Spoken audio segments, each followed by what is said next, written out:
Bom, pediram para eu contar o que eu faço, né? E eu vou... Boa tarde.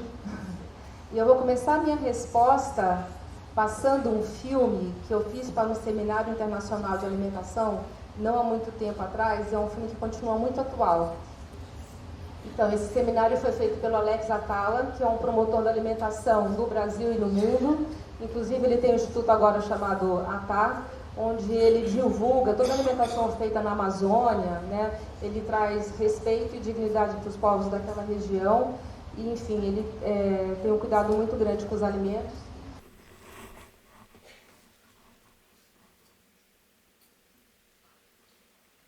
Quando meu querido amigo Alex me convidou para falar hoje, concordei na hora, pois honro muito o seu trabalho. Sempre penso que se mais pessoas que trabalham com alimento, como ele, tivessem outro entendimento e cuidado com o mesmo, estaríamos em um outro patamar de desenvolvimento humano. Todos os que estão aqui hoje vieram falar sobre temas que relacionam o alimento ao ser humano, como este se alimenta e como produz a sua comida. Porém, antes disso, existe uma questão fundamental. Será que todas as pessoas comem? Absurdamente, existem milhões de pessoas que não comem, ou pelo menos não comem o suficiente, e sofrem todas as consequências dessa carência, apesar de termos, acredite, muita comida sobrando. Por que isso acontece?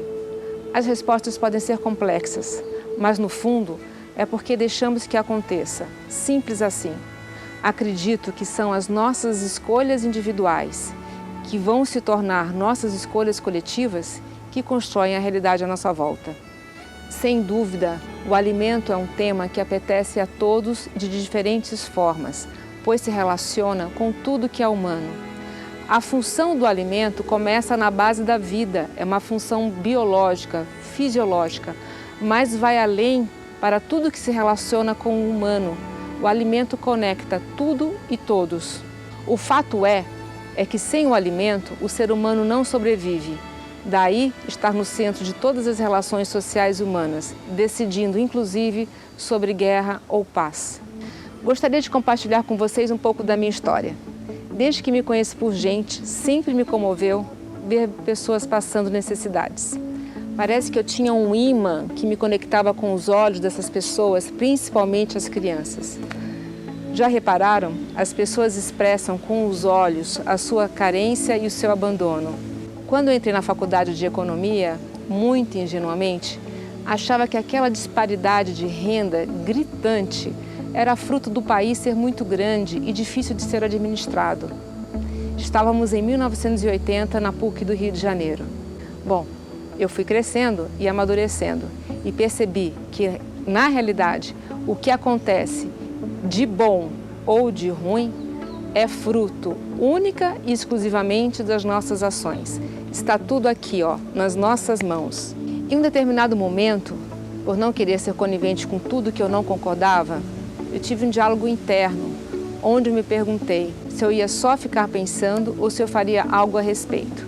E naquele momento, naquele exato momento, eu resolvi colocar as minhas aptidões profissionais em prol de um bem maior. Resolvi fundar então a ONG Banco de Alimentos, que neste ano completa 20 anos de idade. Fundei a ONG com o propósito de combater a fome e o desperdício de alimentos. Fome significa qualquer tipo de carência, e a fome de alimentos é a carência mais absurda que existe. Vocês têm ideia do que é ficar com fome? Do que é ficar sem comer? Pois é, muito ruim. Vocês podem fazer um exercício, experimentar se quiserem, fazer um jejum forçado, sem nenhuma data religiosa ou qualquer coisa assim. Comer metade ou um quarto do que você gostaria de comer em cada refeição, ou simplesmente não comer nada mesmo. E ainda ver na TV aquela abundância nos restaurantes, nas ruas, nos mercados e descobrir que tudo que é produzido no mundo, um terço vai parar no lixo. Sim, no lixo. Isso é cruel. Aliás, você pode nunca ter se atentado por não ser a sua realidade, mas ficar sem ter o que comer em quantidade e qualidade tem um grande impacto na vida das pessoas. Significa, por muitas vezes, condenar uma criança, ainda no ventre de uma mãe desnutrida, a ter seu desenvolvimento fetal prejudicado e já chegar nesse mundo também desnutrida. A fome gera instabilidade política e social, dificultando ainda mais os esforços do Estado em reduzir a pobreza a longo prazo. Em suma, a fome compromete a qualidade de vida, a dignidade e o futuro de milhões de pessoas, gera exclusão social e vergonha. Acredito que a fome, além de acabar com o potencial da vida de um cidadão, acaba afetando todos nós, pois nós vivemos em rede, hoje mais que nunca. Se as pessoas não se desenvolvem integralmente, a sociedade também não se desenvolverá da mesma forma. Pois é, essa briga foi a que comprei há quase 20 anos. Não foi nada fácil, como vocês podem imaginar. Tive que quebrar um monte de paradigmas. Não se pode doar comida, você vai ser presa, você vai estragar a sua vida, você é louca. O que você vai fazer? Você podia ficar em casa, curtindo a vida louca. Foi isso que eu mais ouvi naquela época. Mas eu não desisti. Aquilo já estava decidido dentro do meu ser. Mandei mais de 400 cartas para a indústria e só tive 5 respostas desejando boa sorte. No começo, eu só consegui conquistar doadores de frutas e legumes, com quem falei pessoalmente. Mas valeu muito a pena, como vocês poderão constatar a partir de agora. Desde o primeiro momento, eu queria combater a fome na prática, alimentando as pessoas que vivem em carência alimentar e risco social. Isto já era um desafio enorme por si só, fazer na prática o que não era feito de uma forma sistematizada. Mas eu queria ir além, queria acabar com a fome na sua origem, isto é, na forma como nós estamos atuando, agindo dentro deste mundo. Quando eu pensei na ONG, eu já pensei que ela teria 3 pilares, distintos, mas interligados. A ONG alimenta, ela educa e ela transforma. Mesmo em condições que possam não ser as ideais, eu posso dizer com muito orgulho que nesses quase 20 anos agora, eu já doei mais de 7 milhões de quilos de comida.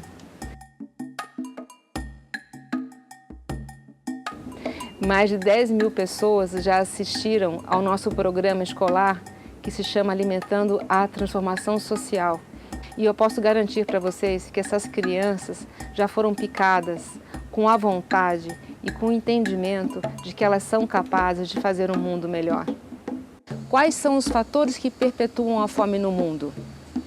É claro que a primeira coisa que vem à nossa mente é a ausência de políticas públicas adequadas que garantam o acesso ao alimento e que combatam o desperdício dos mesmos. Mas existe uma parcela da responsabilidade civil que é nossa. Seja porque consumimos de uma forma irresponsável, inclusive temos nossa cota gigante na geração de desperdício de alimentos, seja porque não pressionamos o governo para tomar as atitudes corretas. Existem lugares onde os alimentos não chegam. Existem também lugares onde chegam, mas a população não tem condições de acessá-lo, de comprá-lo e consumi-lo. Eu gosto muito do provérbio que diz que se não mudarmos o rumo do barco, ele irá exatamente para onde está se dirigindo.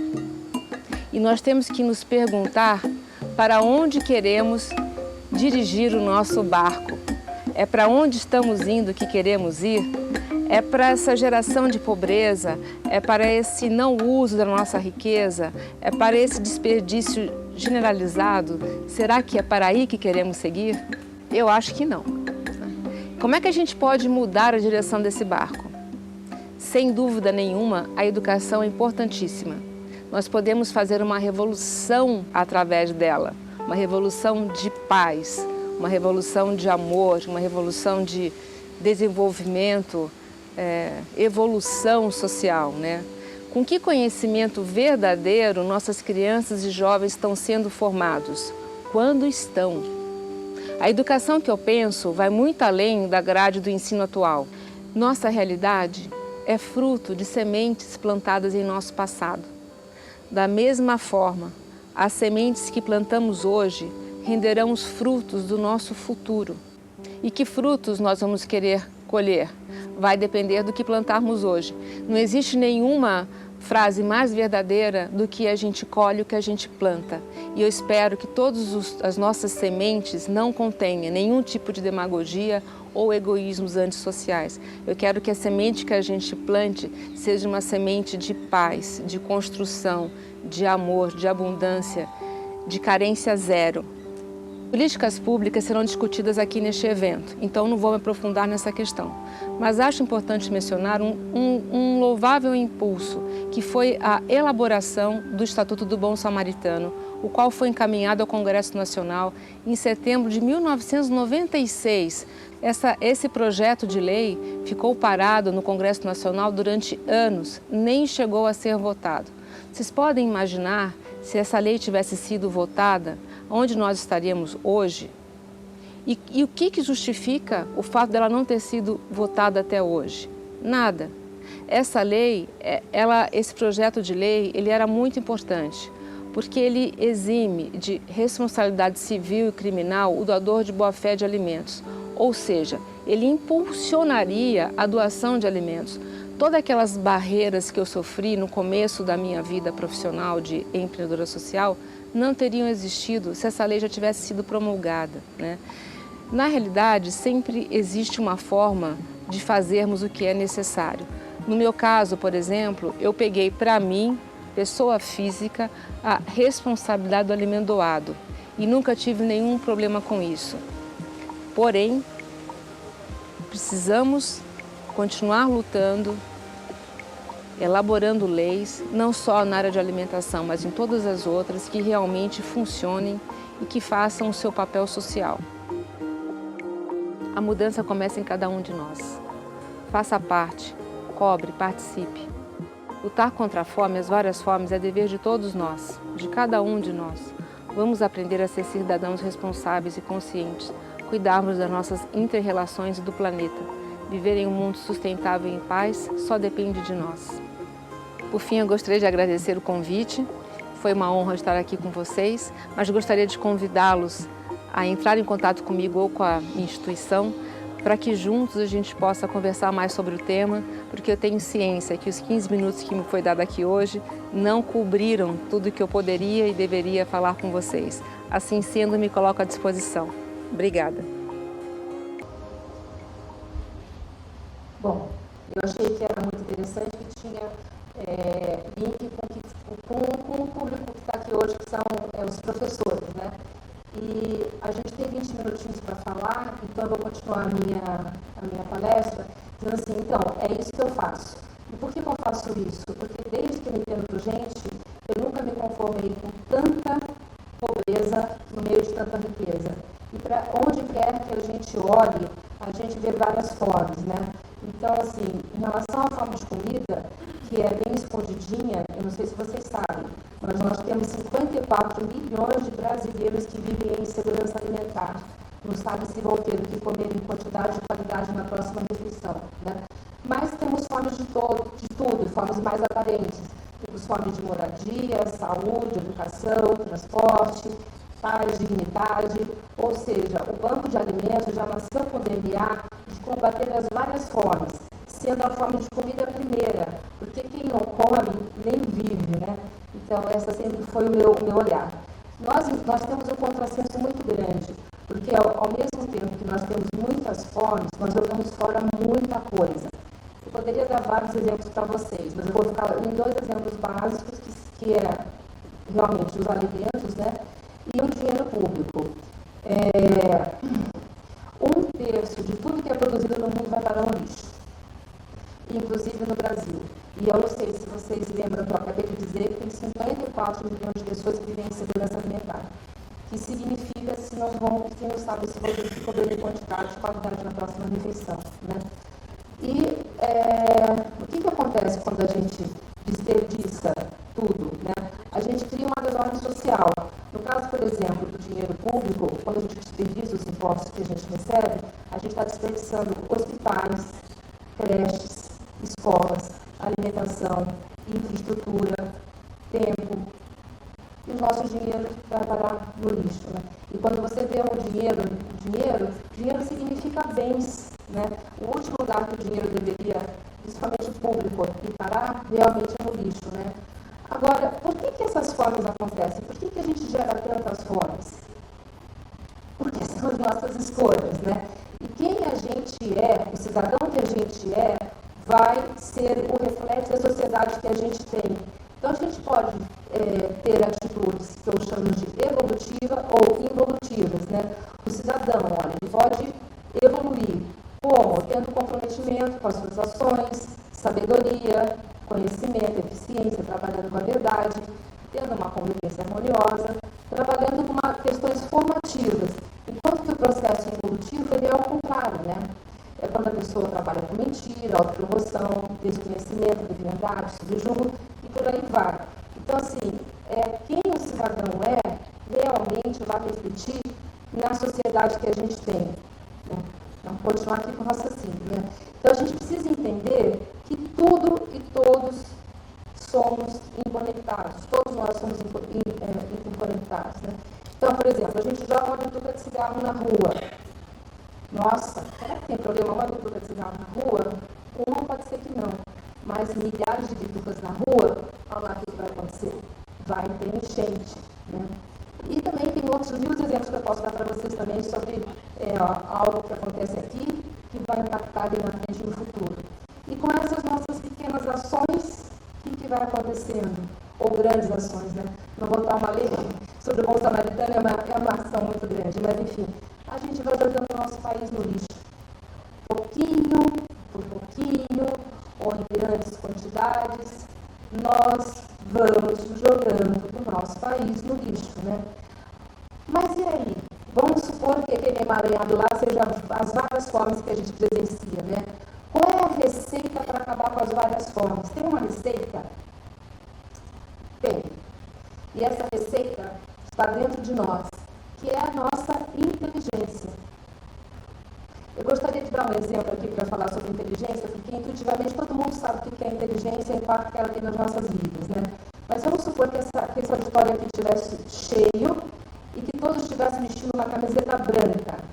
Que eu pedisse para que todo mundo escrevesse seu nome no colarinho da camiseta e colocasse na sala ao lado, pedisse para todo mundo sentar novamente, apitasse um apito e pedisse para que as pessoas fossem buscar sua camiseta na sala do lado e voltassem vestidos com ela em 5 minutos. Vocês já imaginaram o que ia acontecer? Ia ter briga, ia ter corre-corre, ia ter puxa-puxa, e eu acredito que a gente não ia ter alcançado o nosso objetivo. Ao passo que se a gente tivesse dito, olha, o primeiro que pegar aleatoriamente na camiseta, leia o nome e entregue para o proprietário da camiseta. Eu acho que em 5 minutos todos estariam com as suas camisetas nas mãos, né? Então, isso é um exemplo de que, na realidade, não basta só a inteligência, nós precisamos ter inteligência social. E é por isso que eu escrevi esse livro, gente, porque eu estou realmente, assim, com mais de 20 anos de carreira, né? E eu fico vendo que a gente combate fome, e as fomes continuam a ser geradas. Então, é como se a gente estivesse enxugando gelo.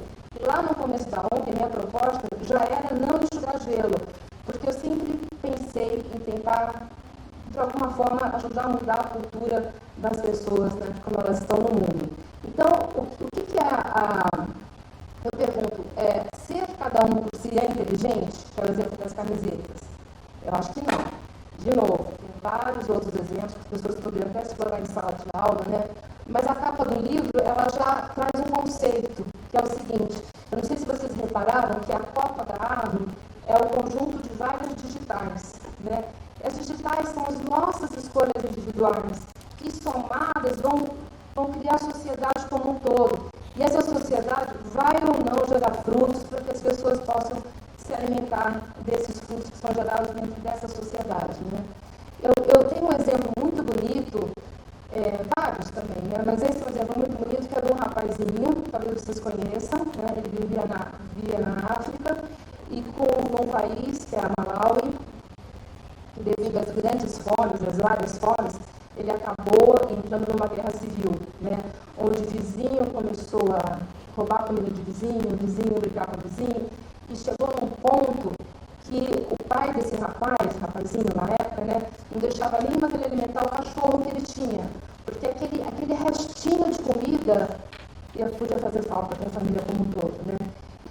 isso demonstra muito bem que, na realidade, consciência é o primeiro passo, mas ação é o segundo passo. Sem ação a gente não muda nada, né?